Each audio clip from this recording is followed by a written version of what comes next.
Ganó el Ecuador.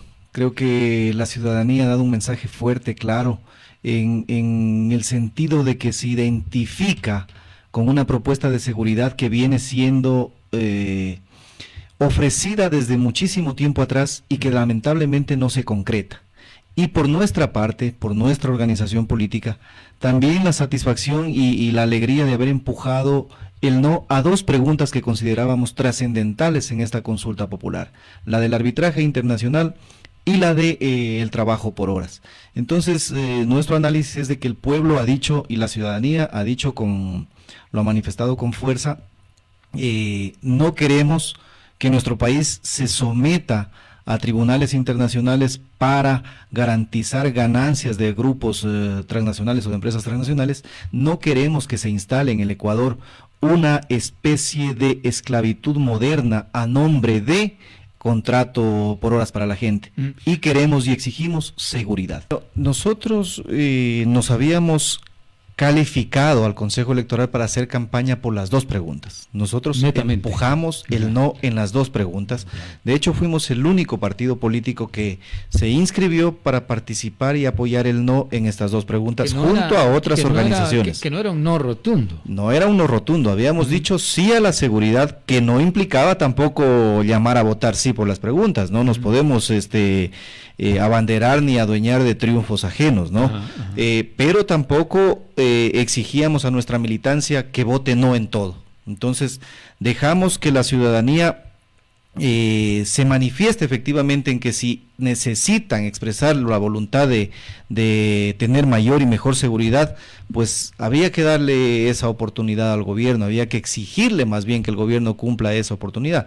Sin embargo, nosotros somos muy objetivos, Wilson. Vea lo que pasa con el triunfo del sí en las 9 preguntas. 8 de estas preguntas tienen que ir ahora a la Asamblea Nacional. A eso iba. El resultado en la Asamblea es incierto, pues, estimado Wilson, porque el presidente, previo a las elecciones, recordemos, yo creo que puso en juego todo su capital político, y en ese entramado rompió una alianza muy fructífera hasta último momento con la Revolución Ciudadana. No olvidemos que habían apoyado y aprobado 5 proyectos de ley y algunas otras cositas más tras bastidores que les había permitido tener un buen romance hasta el momento. Ahora no es el mismo escenario. No, exactamente. Y ese es el conflicto que genera llevar los temas de la consulta a la Asamblea, porque cuenta sin el respaldo de un partido político que tiene no menos de 47 legisladores, me parece que quedan después de las desafiliaciones. Rompe con el movimiento Construye, al que yo no sé, no entiendo la lógica del señor Noboa y del gobierno. El día anterior a la consulta, como quien deslindándose de la derrota de la pregunta de la contratación por horas, le atribuyó que esa pregunta era producto de ellos, del pedido de Construye. Entonces, claro, vea usted cómo empieza a crear estos sismos dentro de la confluencia política en la Asamblea, y uno dice, bueno, luego de la consulta, con 8 propuestas que tienen que pasar a ser viabilizadas en la Asamblea, ¿a qué grupo político se acercará el señor Noboa para lograr la aprobación, que no sabemos tampoco en qué términos? Recuerde que 4 de las 9 preguntas de consulta decían que en los 5 días siguientes de la consulta tiene que enviar el proyecto de ley.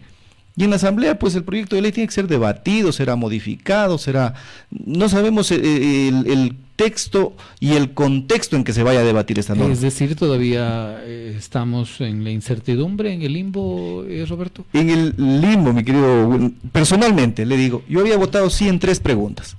Había votado sí en la pregunta de la extradición. ¿Lo reconoce que votó por sí? Sí, había votado sí en la pregunta de la creación de las judicaturas constitucionales, y había votado sí por la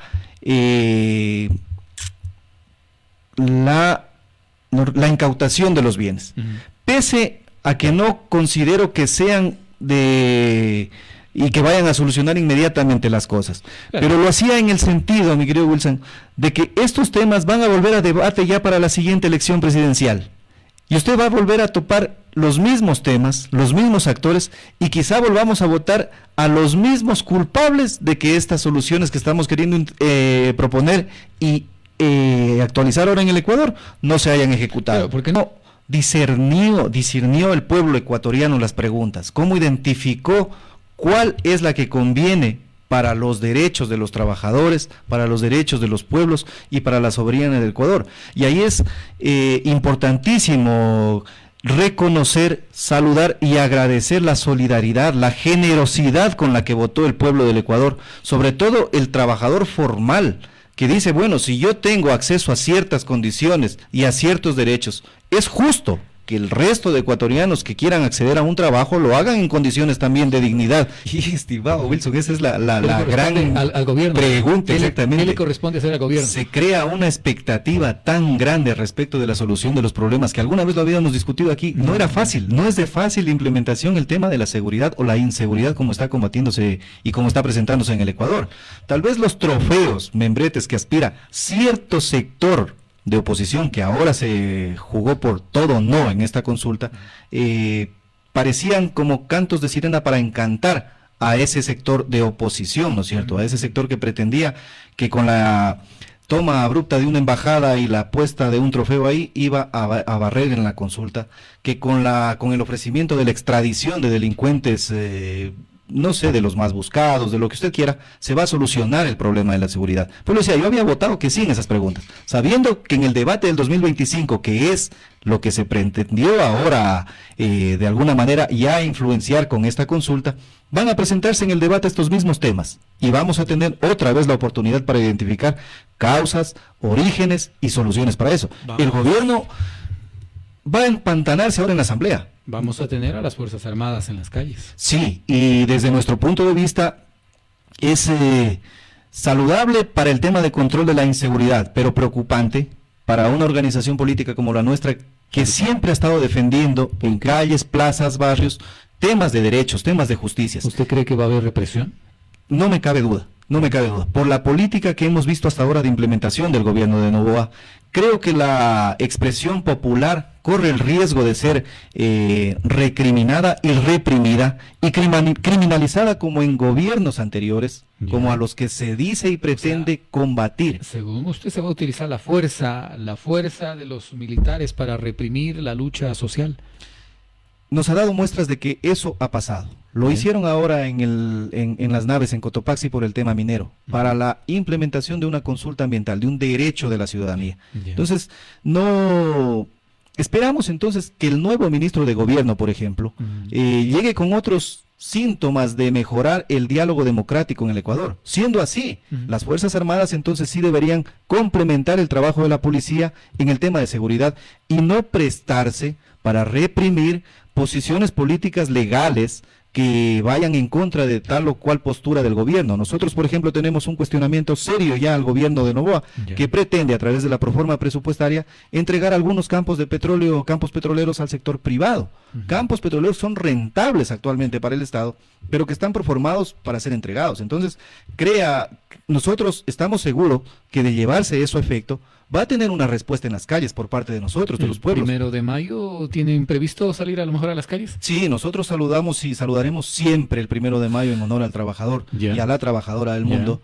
Lo haremos en sentido de invitar a una fiesta de demostración de la unidad del sector trabajador, del sector obrero, con el sector social, el sector campesino, el sector estudiantil, el sector de los maestros, y que se dé cuenta de que la unidad que logramos forjar en el triunfo, por ejemplo, de estas dos preguntas, puede replicarse también en otros sentidos. Estas dos preguntas recibió de alguna forma también una perspectiva de apoyo por parte de cierto sector de la ciudadanía. No todo ese caudal de votos ha sido porque nosotros dijimos voten no, por supuesto que no. Es que está el correísmo, coincidíamos ahí con muchos sectores que empujaron, por ejemplo, el todo no. Pero también coincidíamos con los que usted decía, sectores que apoyan al gobierno, pero que dicen, no, yo tengo un poquito de temor y desconfianza del sector empresarial, porque en ocasiones anteriores ya se aprovecharon de esta modalidad de contratos y no me pagaron bien.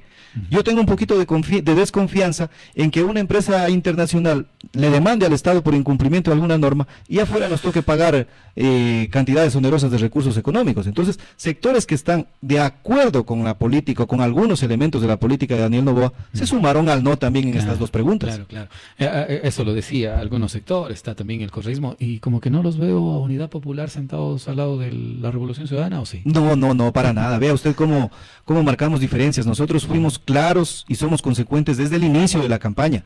Hay que ser objetivos. Ellos aparecieron en la campaña a raíz de la invasión a la Embajada de México y la toma del... Ahí se alborotó el avispero. Como que se levantaron, ¿no es cierto?, a prenderse ese momento y activarse a hacer campaña. Y anteriormente a eso yo había escuchado algunas dos declaraciones, por ejemplo, del señor Andrés Arauz, analizando muy bien el por qué no también a esas dos preguntas, pero nada más. Entonces, una campaña que llama y que convoca a este tipo de acción, hay que hacerla no solo en las redes sociales y no solo prestándose al discurso. Claro. Tiene que recorrer, salir, conversar con la gente, hacerse hablar, incluso verse mal de quienes no están de acuerdo con uno. Pero ese es el espíritu democrático que debe caracterizar la participación. ¿Qué va a pasar con Unidad Popular? ¿Qué es lo que va a hacer? ¿Qué va a realizar Unidad Popular? Hablemos ya de su organización política en la provincia. Nosotros... somos una organización abierta a los diálogos, a las conversaciones que persigan y que confluyan en mejorar la calidad de vida de la ciudadanía. Ecuador, Loja, tiene recursos, posibilidades, potencialidades para mejorar la calidad de vida. Repito e insisto, la ingeniera que me antecedió en la palabra, qué gratas experiencias y gratas enseñanzas que producen para nuestros campos allá en Celica, en Puyango, que decía. Y mire, ¿y el sector público dónde está? Ahí es donde decimos, ¿qué está haciendo el sector público? ¿Qué hace el sector público? Ajá. Pero más allá de eso, o sea, cuestionamos también en qué están gastando, porque nos quejamos de que el gobierno nos debe tantos millones de dólares. Efectivamente, debe plata el gobierno central a los gobiernos seccionales, pero hay que evaluar la calidad de gasto que están haciendo también los gobiernos seccionales, ¿no es cierto? Muchísimos gobiernos están gastando plata, por ejemplo, en conciertos para amenizar fiestas de los pueblos. De cantonización, de parroquialización. ¿Y dónde nuestra está la cultura? Obra? Sí, exactamente. Nosotros decimos, claro que me encanta también la fiesta, soy fiestero. Yo siempre que invito acá por parroquialización, por cantonización, bueno, le digo, una manera de celebrar a su cantón o a su parroquia es inaugurando obras. ¿Qué obra se va a inaugurar? O evaluando proyectos que se hayan ejecutado, pero una evaluación técnica y objetiva. Porque no queremos tampoco esas evaluaciones que nos dicen, todo fue bien, usted recibe la lista de participantes, las firmas de quienes participaron, y todo está bien. Claro. Pero en la realidad y en la práctica, sigue mal. Y créame que la mayoría acá, sí, dices que lo va a traer a tal artista, a tal no sé qué, a tal no sé cuánto. ¿Y la obra? Exactamente. Y ahí es lo que nosotros decimos, calidad en la gestión del gasto y en la gestión pública de nuestros pueblos. Unidad Popular va a participar, nosotros somos una organización política que queremos confluir con la más amplia gama de organizaciones sociales que empujen justamente proyectos de cambio y de mejorar la infraestructura social que tiene la provincia y el país, para con eso mejorar la calidad de vida de nuestros pueblos. ¿Va a estar la participación latente de la organización política? Siempre. Nosotros hemos sido una organización que nos ha caracterizado por no asomar solamente en tiempos electorales, ni en tiempos de bonanza. Nosotros somos una organización política que está permanentemente cuestionando, pero también proponiendo cómo deberíamos hacer las cosas para que este país funcione mejor, y proponiendo desde la objetividad, no solamente desde la subjetividad o surrealismo de que quiero que el mundo funcione bonito porque tiene que funcionar bonito. No, somos prácticos, sabemos las dificultades a las que nos encontramos en el entorno productivo, en el entorno empresarial, en el entorno laboral, pero a todo eso hay que juntarnos todos. Yo he dicho siempre, aquí tiene que haber una comunión entre organismos públicos, academia, sector privado, pueblo. Por acá lo interno nos dicen, pregúntele si por coincidir en la campaña por el no con la Revolución Ciudadana se sentarán a lo mejor a tener algún diálogo y participar de manera conjunta. Tengo amigos a los que respeto y considero como simpatizantes de la Revolución Ciudadana, pero diferencio muy bien lo que es un simpatizante de un líder, de cómo han liderado ese proyecto. Creo que fue, no quiero ser grosero, pero sí nublaron un poquito la objetividad y la crítica interna respecto de ciertos temas que la dirigencia empujó a pesar de todos los cuestionamientos. Entonces, sería muy difícil para nosotros sentarnos sin una propuesta de cómo llevar el Ecuador.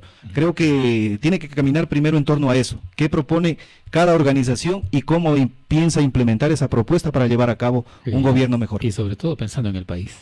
Creo que el proyecto debe ser Ecuador, ¿no es cierto?, nuestro país. Obviamente. Y tiene que caminar en base a objetivos, proyectos. No nos vamos a poner el 100% de ecuatorianos de acuerdo en todo lo que queramos, pero habrán puntos concretos de acuerdo común que todos podamos empujar, y en lo que coincidamos podamos asentar el acelerador y empujar el motor de este Ecuador bonito.